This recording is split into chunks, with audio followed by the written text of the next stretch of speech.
Last year, our On Your Side team launched an investigation that really has shaken up the greyhound racing industry when we found out that dogs were testing positive for cocaine. And now we've learned new numbers from the state show dogs testing positive for drugs have quadrupled. Since we launched our investigation, lawmakers have put the future of dog racing on the ballot to let voters decide in November. First Coast News' Julia Janae joins us now live with the new details. Julia?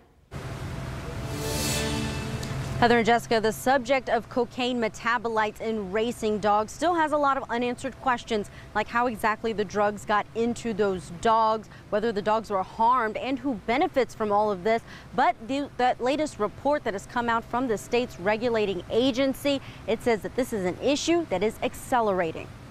In the scope of just 1 year, the number of greyhounds testing positive for drugs prohibited by the state has skyrocketed. Here's the latest annual report compared to the previous year. In 2015 to 2016, 18 drug tests on race dogs came back positive in Florida. That number quadrupled in 2016 to 2017 with 81 positive tests. The most common drug found, caffeine and benzoylecgonine, the main metabolite in cocaine.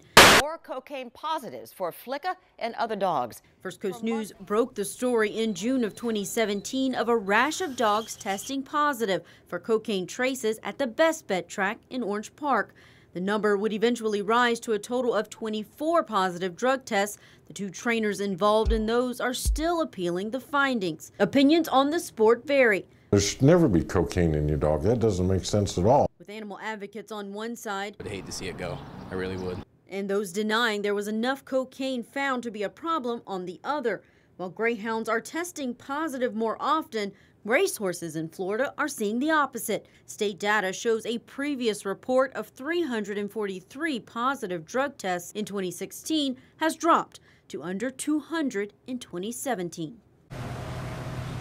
Now, one other thing that this new report shows is the state revenue that comes in from these races has actually gone down from that previous report to the more current one, $1 million in losses from those different numbers. We'll have all that information on our website at firstcoastnews.com. For now, reporting live downtown, Julia Janae, First Coast News, on your side.